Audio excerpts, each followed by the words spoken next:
Okie doke. So, yeah, I'm going to do the Russian Fourth Army move here. But just before I do that, I am going to talk about Kattoritz. I did, and I'm glad I did go and look up or read up a little bit about Kattoritz. So, what I am going to read out, it's just going to be from the wiki entry. But yeah, boy, was I ever off the mark. Excuse me. Because even this morning when I was biking to work, I was thinking about like what the inhabitants would have been thinking, when the Russians showed up and invaded, occupied Kattoritz. And I guess I was thinking, oh, since they're Polish, to them they would be like roughly indifferent in the sense of like, okay, their routine has been disrupted, but it's different oppressor kind of thing, different day or whatever. But I am so off the mark, it is not funny. And I'll get to it at the end here, but just a little background about Katteritz. So, I mean, yeah, you could tell there was something was going on industrially here. But anyways, it says that the first mention of it was back in 1598, and then it is now presently the capital city of the Silesian. God, does this ever sound cool? Voivodeship in southern Poland. Anyways, they said throughout the 18th century, Katteritz developed into a village following the discovery of coal reserves. And in 1742 saw it transferred over to ownership or power or whatever to Prussia following the First Silesian War. And then the first half of the 19th century saw intensive industrialization in the area, and it became an independent city in 1899 from the surrounding district. Now, here's where I was way off the mark. Oh my goodness, I can't believe it. Um, says in 1905, the Silesian census, I'll pop them back anyway, so I seem to have a tendency of misplacing counters. Oh, don't talk to me about it. I mentioned that. I lost a counter upstairs of a game. I'm like, oh no. And it's like the most valued fire support marker. I'm like, oh no. It's like one. They only get one of this value. I'm like, oh shoot.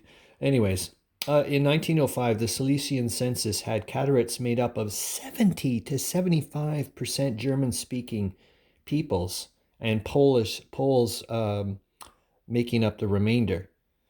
And I mean, here we go with the Treaty of Versailles. I mean, yeah, another example of somebody getting screwed over.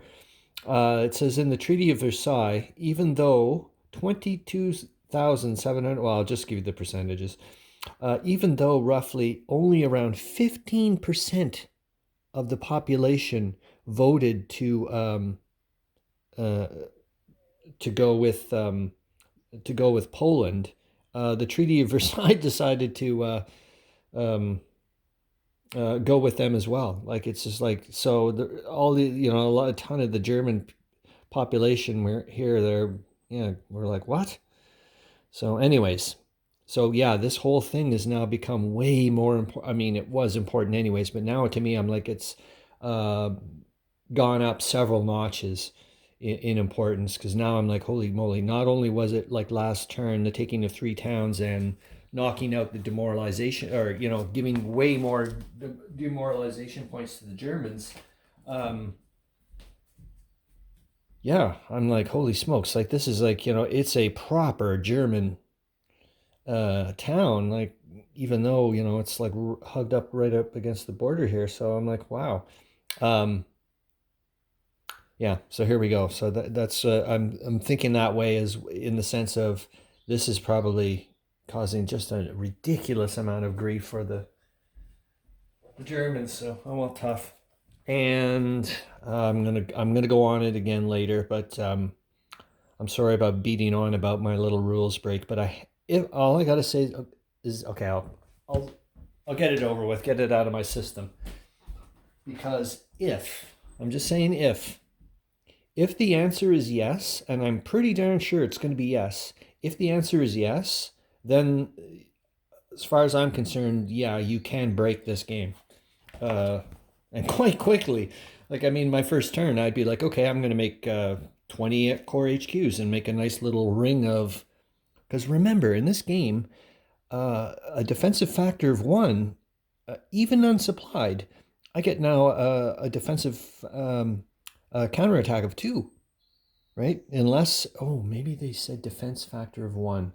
So if I'm doing, yeah, because here I am being a rules lawyer, which I can't stand being, but I have to look at that, because if it says, right, it says defense strength. Headquarters have a combat strength of 1 for defense purposes only. So it doesn't mean you get to counterattack, right? It means he's attacking you against 1 strength point. Okay. I'm jumping the gun here again, which I guess doesn't give me a very good weight towards my my thing here of saying that I've probably found out a rules break. Oh, wait a minute. Maybe I can pop it on the bloody thing here. You'll see what I mean. So it's, and I'll have to try to read it though at the same time, which is difficult. It says headquarters may oh no, not that one there. Yeah, headquarters have a combat strength of 1 for defense purposes only. Headquarters can only use their defensive strength if they are the only unit possessing a combat strength in the hex, okay? So no counterattack. Okay, that's fine. But if you go down to, shoot, I have to, the problem is the book is at the top of the freaking book.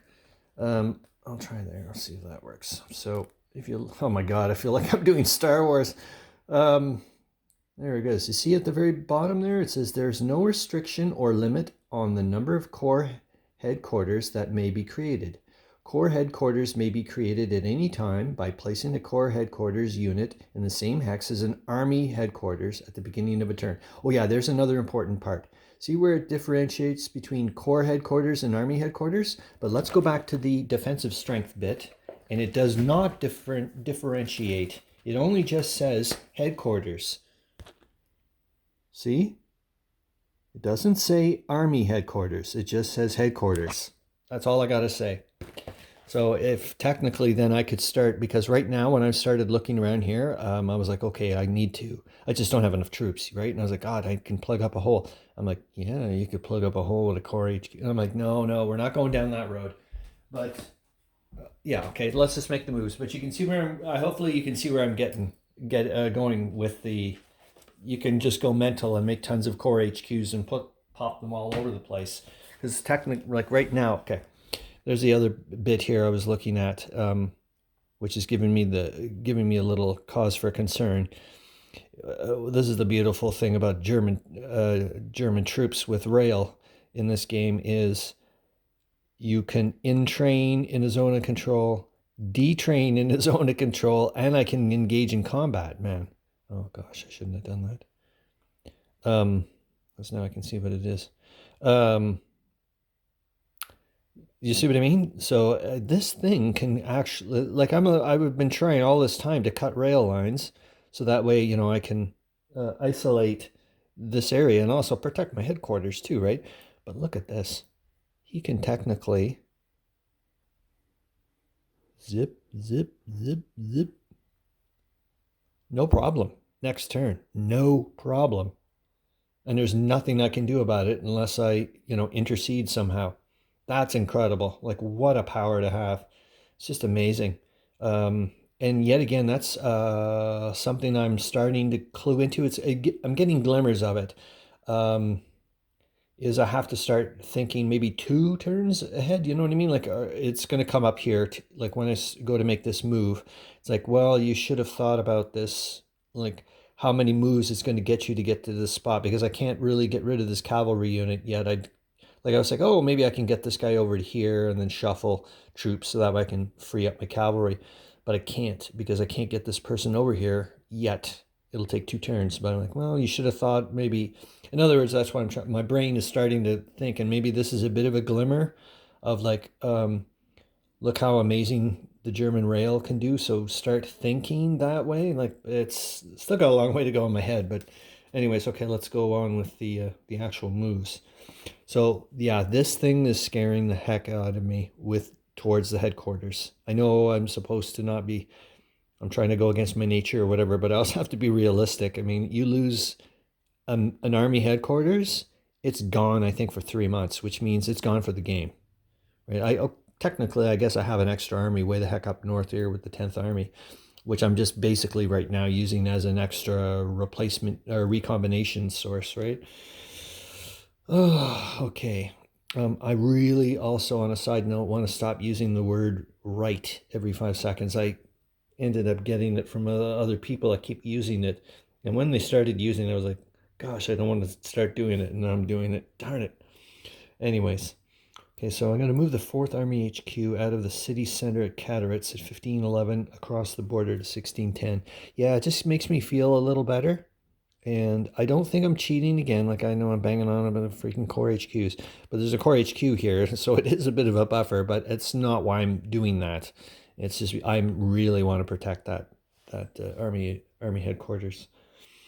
And then I'm going to move the 80th Reserve. Now here's where also yet again I'm starting to feel like maybe I'm getting a glimmer of getting into the second turn, or I'm starting to think a bit more than I normally would, which is move the 80th Reserve from 1210 to 1109, which is going to go to here. Initially, I was going to put the 80th Reserve over here. And then when I was looking later, and then I thought, okay, that's the end of the turn, right? Nothing left to do. Well, except for these guys. But I was like, oh, there's nothing left to do over here. And then it's like, yeah, but if you put this guy over here, at least you're protecting this guy from getting nailed in 3 ways if the Germans do decide to hop the river. And you know what I mean? I was like, so at least you're doing the same thing. You're still causing a zone of control issue for this person to move towards that way. And I'm still potentially engaging. I'm not going to engage because I don't have a flipping clue what the heck that thing is, man. I mean, okay, I would engage it if I knew it was a cavalry. Even with it across the river, I'd be like, yeah, give it a shot. But, you know, I mean, I shouldn't have said that with the 2 strength. Well, I'm not doing it anyways, but I have no clue what that thing is. And if you, like, maybe it's like the same strength points as I am or something. With the river penalty for attacking and the woods, youch. You know, I mean, I could get myself into a lot of trouble, and I'm not supplying. So, yet again, I'm Mr.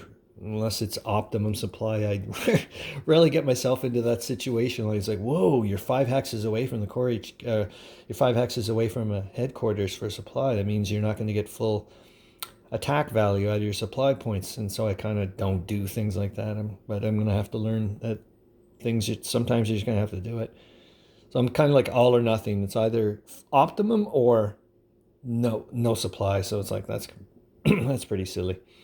Okay, so we got that done. And then, yeah, this last guy, I think I'm just trying to get